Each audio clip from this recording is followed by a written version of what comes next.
আজকে আমরা পড়ব বাক্য। বাক্য এবং তার সঙ্গে উদ্দেশ্য আর বিধেয়, বাক্যের দুটি অংশ। প্রথমে আমরা বলবো বাক্য কাকে বলে। আমাদের শিখতে হবে বাক্য কাকে বলে।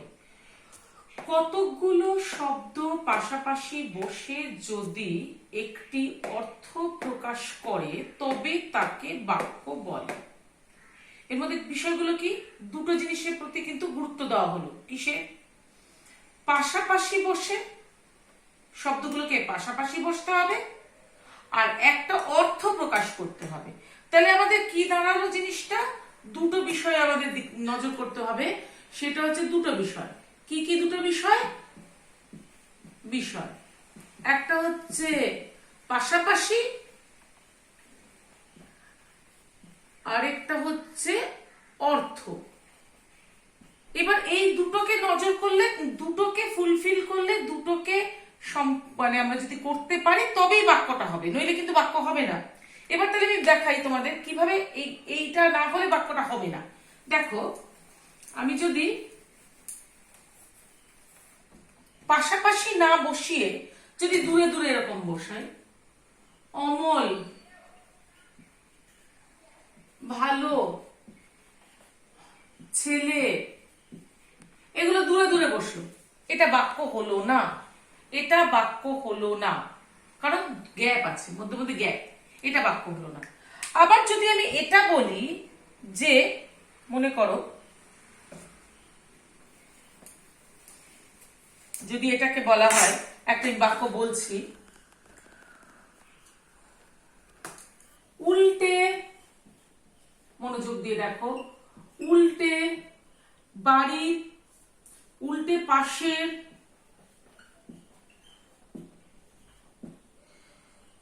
গেছে একটি সুমিতাদের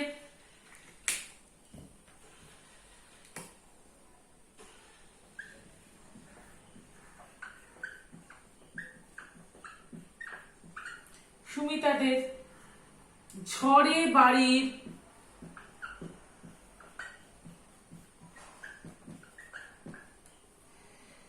পড়ে বট গাছ।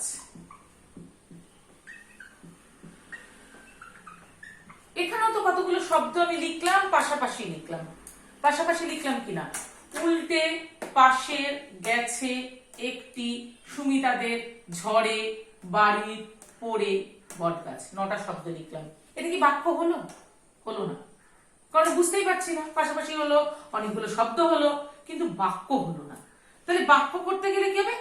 এমন ভাবে পাশাপাশি করে শব্দগুলোকে বসাতে হবে যাতে তার একটা অর্থ হয়। আমি এক্ষেত্রে যদি এটা আমি লিখতাম, ঝড়ে সুমিতাদের বাড়ির পাশে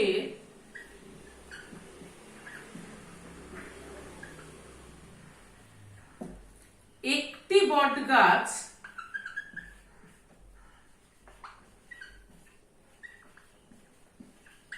উল্টে পড়ে গেছে। সবাই বুঝতে পারবে বিষয়টা কি? ঝড়ে সুমিতাদের বাড়ির পাশে একটি বট গাছ উল্টে পড়ে গেছে, এটা বাক্য হলো। তাহলে আগেরটাও বাক্য হলো না, তারও আগেরটা বাক্য হয়নি। এটাতে পরপর সঠিকভাবে পরপর বসেনি, যার ফলে মানে হয়নি। আগেরটা দূরে দূরে বসেছিল দেখে, পাশাপাশি বসেনি দেখে মানে হয়নি। তাহলে বাক্যটা এটা হলো, বাক্য কিন্তু ওগুলো হলো না। তাহলে তোমরা বুঝতে পেরেছো বাক্যের যেটা আমরা ডেফিনেশন দিয়েছিলাম, কতকগুলি শব্দ পাশাপাশি বসে যদি একটি অর্থ প্রকাশ করে তবে তাকে বাক্য বলে। এটা কিন্তু সেই যে সংজ্ঞাটা আমরা দিলাম, সেই সংজ্ঞা অনুযায়ী বাক্যটা লেখা হলো। কাজে বুঝতে পেরেছে এরকম করেও বাক্য কিন্তু হতে পারবে না। পাশাপাশি বসেছে কিন্তু কতগুলো শব্দ, কিন্তু বাক্য নয়। তাহলে আমরা বাক্য কাকে বলে এটা বুঝলাম। বুঝতে পারলে নিশ্চয়ই আশা করি যে তোমরা বাক্য কাকে বলে এটা বোঝানো হলো। এবার আমরা বলবো বাক্যের দুটো অংশ আছে। বাক্যের দুটো অংশ আছে। বাক্যের দুটো অংশ, একটা হচ্ছে উদ্দেশ্য আর একটা হচ্ছে বিধেয়। উদ্দেশ্য, বিধেয়। এবার আমরা বলবো যে কোনটা উদ্দেশ্য আর কোনটা বিধেয়। সেক্ষেত্রে তোমরা আগের ক্লাসে এটা পড়েছো যে কোনটা উদ্দেশ্য আর কোনটা বিধেয়। বাক্যে যার সম্বন্ধে কিছু বলা হয় সেটা হচ্ছে উদ্দেশ্য। বাক্যে যার সম্বন্ধে কিছু বলা হয় তাকে উদ্দেশ্য বলে।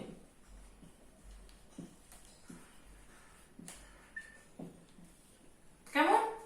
বাক্যে যার সম্বন্ধে কিছু বলা হয় তাকে উদ্দেশ্য বলে। আমি একটা বাক্য নিচ্ছি, অনিমা আজ গান করবে।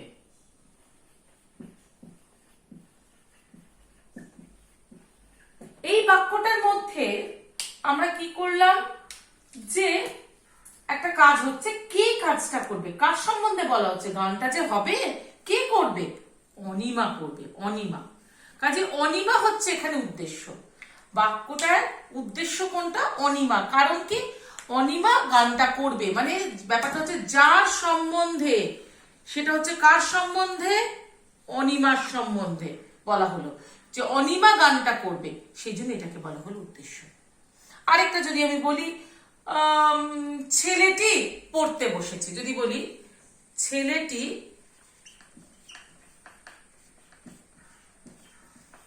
পড়তে বসেছে, এক্ষেত্রে আমরা বলবো ছেলেটি পড়তে বসেছে, সেখানে হচ্ছে ছেলেটি পড়তে বসেছে, কাজটা কে করছে, কার উদ্দেশ্যে বলা হচ্ছে? ছেলেটির উদ্দেশ্যে। ছেলেটি পড়তে বসেছে, তাহলে এখানে ছেলেটি হচ্ছে উদ্দেশ্য। এখানে ছিল অনিমা উদ্দেশ্য, এখানে হচ্ছে ছেলেটি উদ্দেশ্য, মানে ছেলেটার সম্বন্ধে বলা হচ্ছে, এখানে অনিমার সম্বন্ধে বলা হচ্ছে। তাহলে কোনটা উদ্দেশ্য আমরা বুঝতে পারলাম, কোনটা উদ্দেশ্য আমরা বুঝতে পারলাম। যদি বলতাম মা রান্না করেন, যদি এটা বলতাম মা রান্না করে, কে করছে কাজটা, কার সম্বন্ধে বলা হচ্ছে? মার সম্বন্ধে। তাহলে মা রান্না করেন, মা হচ্ছেন উদ্দেশ্য। আমরা মূলত এটাকে ধরে নিতে পারি যে বাক্যে উদ্দেশ্যটা অনেক সময় প্রথমে থাকে, তবে প্রথমে থাকেও না, তার উদাহরণ আছে, সেটা আমি পরে শেখাবো তোমাদের। তাহলে এইগুলো হচ্ছে উদ্দেশ্য। এবার উদ্দেশ্যের বিষয়ে আরেকটা কথা বলবো আমি, যেটা বাক্যে যার সম্বন্ধে কিছু বলা হয় তাকে উদ্দেশ্য বলে। এবার এর উদাহরণে আমি কয়েকটা বাক্য দেব, যেটা তোমাদের ক্লাস থাকলে সবচেয়ে ভালো হতো, কিন্তু সেটা হচ্ছে না। যদি আমি তোমাদের বলি বসে পড়ো, উঠে দাঁড়াও,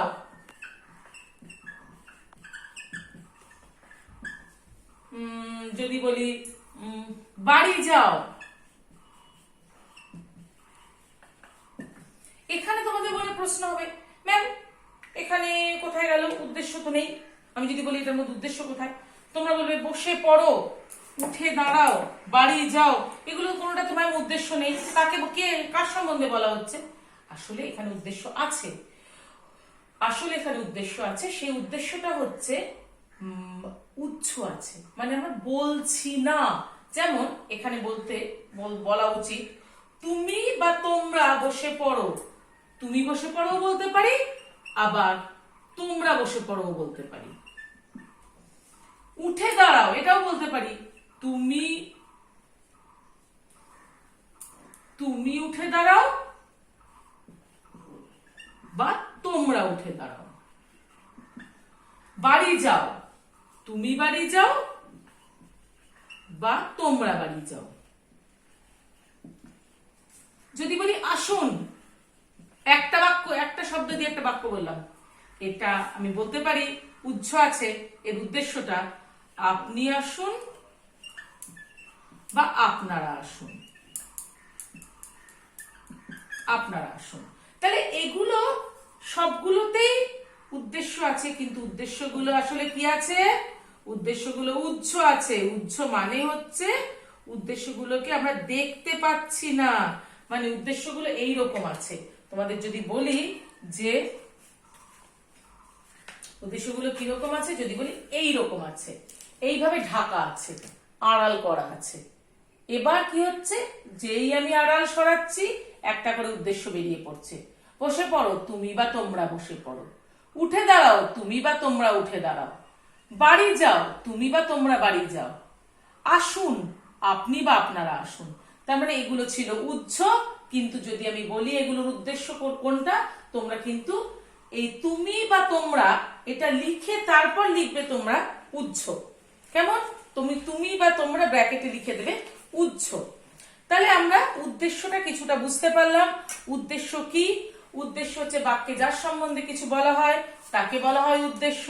এবং এই উদ্দেশ্য সাধারণভাবে বাক্যে আমরা দেখতে পাই, কিন্তু কিছু কিছু ক্ষেত্রে আমরা সেগুলো উহ্য পাই, সেইগুলোকে আমাদের টেনে বার করতে হবে। উহ্যটা মানে লুকিয়ে আছে, সেখান থেকে আমাদের টেনে বার করতে হবে। আচ্ছা, এবার আমরা যাব হচ্ছে বিধেয়তে। বিধেয় কাকে বলে?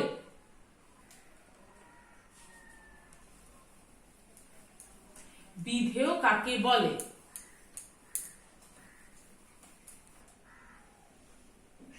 আচ্ছা, আমরা এখন বলবো বিধেয়। বিধেয় নিয়ে আলোচনা করব। বিধেয়, বিধেয় কি? বিধেয় হচ্ছে উদ্দেশ্য সম্বন্ধে যা কিছু বলা হয় সেটাই হচ্ছে বিধেয়। মানে উদ্দেশ্য সম্বন্ধে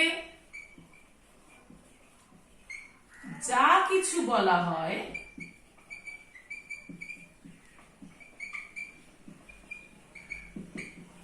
তাই হলো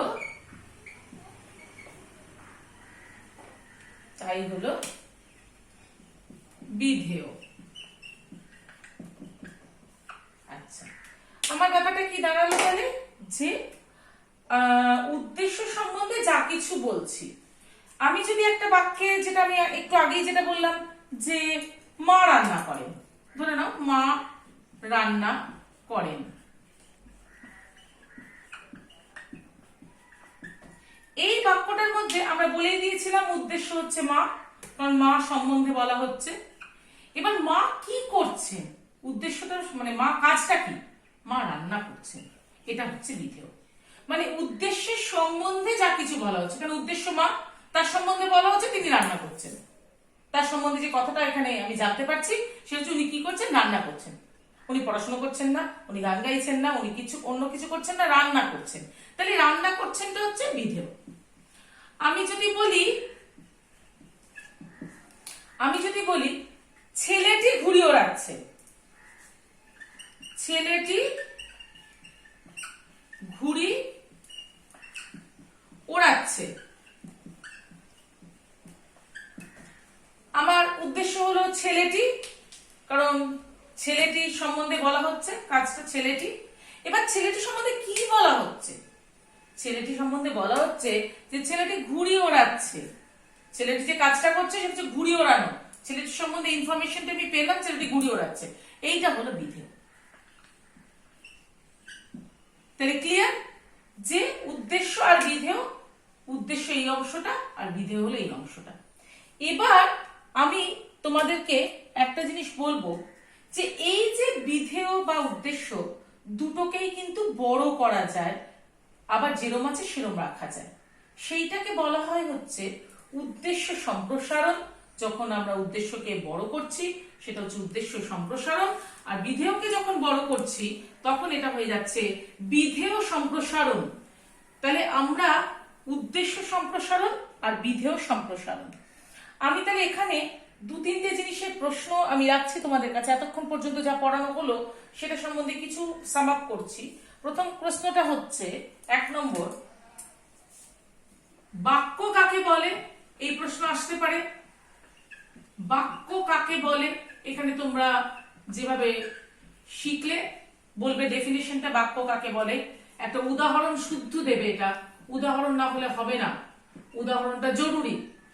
আচ্ছা, দ্বিতীয়, বাক্যের কটি অংশ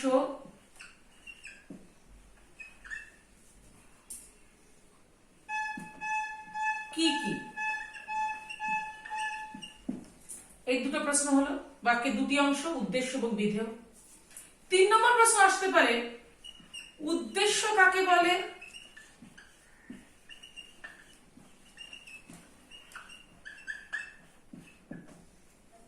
4 নম্বর প্রশ্ন, বিধেয় কাকে বলে?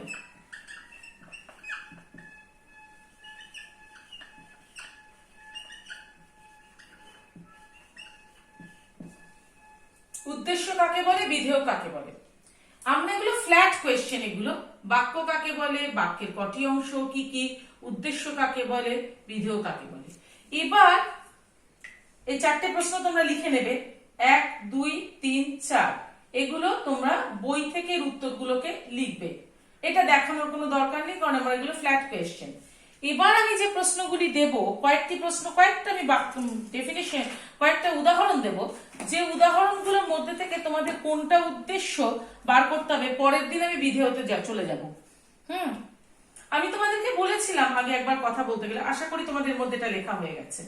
আচ্ছা, আমি এর আগে একটা কথা বলেছিলাম যে উদ্দেশ্য সাধারণভাবে আমরা বাক্যের প্রথমে পাই, কিন্তু এখানে বাক্যগুলো দেখো যে তোমরা সবসময় কিন্তু উদ্দেশ্য প্রথমে পাচ্ছ না।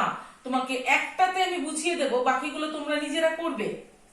দেখো প্রথমটা, এখান থেকে উদ্দেশ্য বের করো।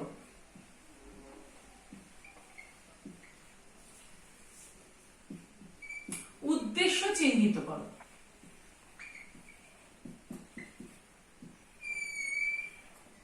আচ্ছা, প্রথমটা হচ্ছে বাড়ির ছাদ থেকে ছেলেটি ঘুড়ি ওড়াচ্ছে।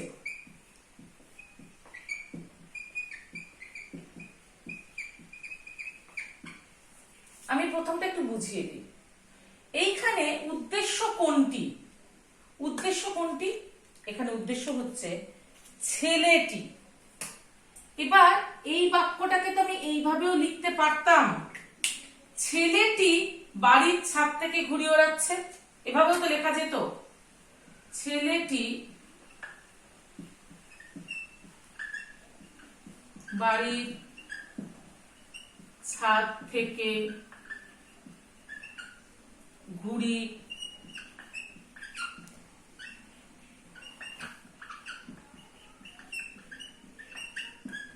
আচ্ছা, এই বাক্যটা বললে তোমরা একবারে বলে দিতে পারতে কোনটা উদ্দেশ্য।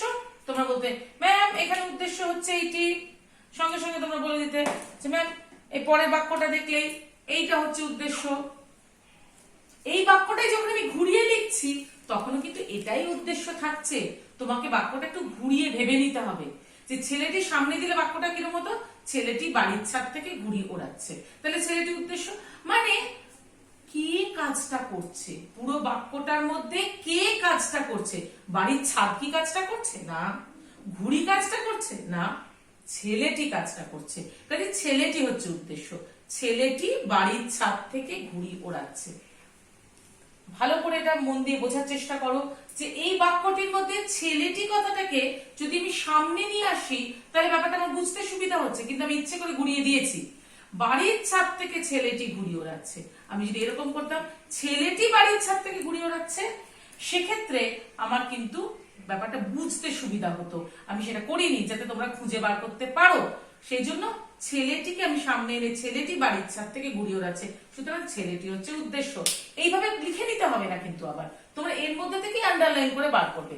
এবার আমি আরো দু একটা বাক্য দিচ্ছি যার থেকে তোমরা বার করবে। আরো দুটো বাক্য দিয়ে দিই আজকে কাজের জন্য, দুটো বাক্য দিচ্ছি, নিজেরা বাড়িতে এটা বার করবে।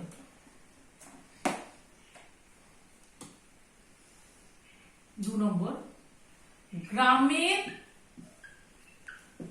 ভেতরে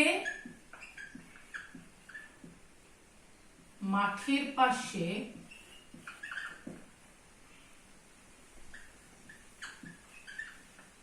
একটি গাছের তলায় গরুটি শুয়ে আছে।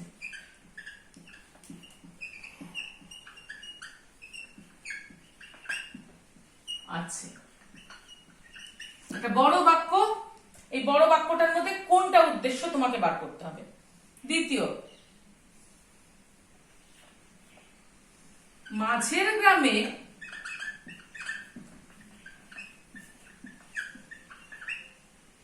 কাল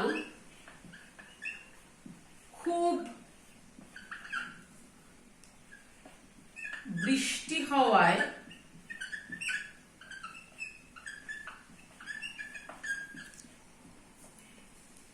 মহুয়া স্কুল যেতে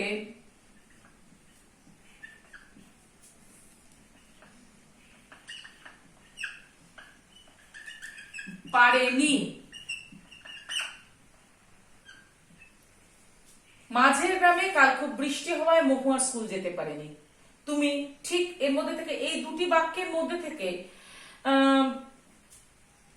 বার করো। আর একটা বাক্য তোমাদের আমি সঙ্গে দিয়ে দিচ্ছি। আচ্ছা, প্রথমটা মুছে আমি দিই, তাহলে সুবিধা হবে।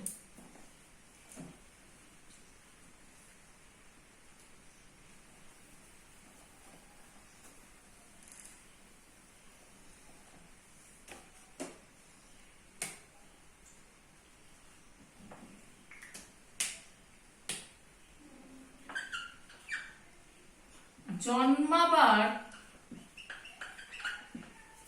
কয়েক মিনিট পর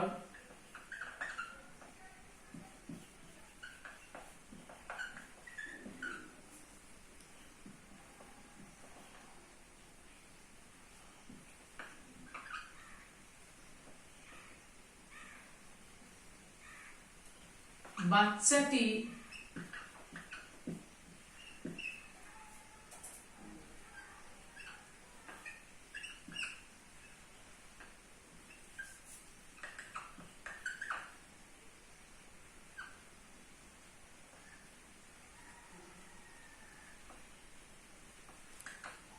চিৎকার করে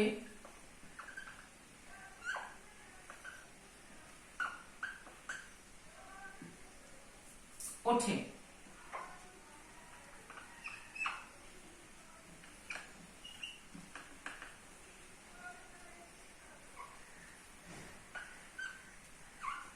এটার মধ্যে উদ্দেশ্য বার করবে। কেমন? চিৎকার করে ওঠে। জন্মাবার কয়েক মিনিট পর বাচ্চাটি চিৎকার করে ওঠে। এক্ষেত্রেও তোমাদের বার করে এটা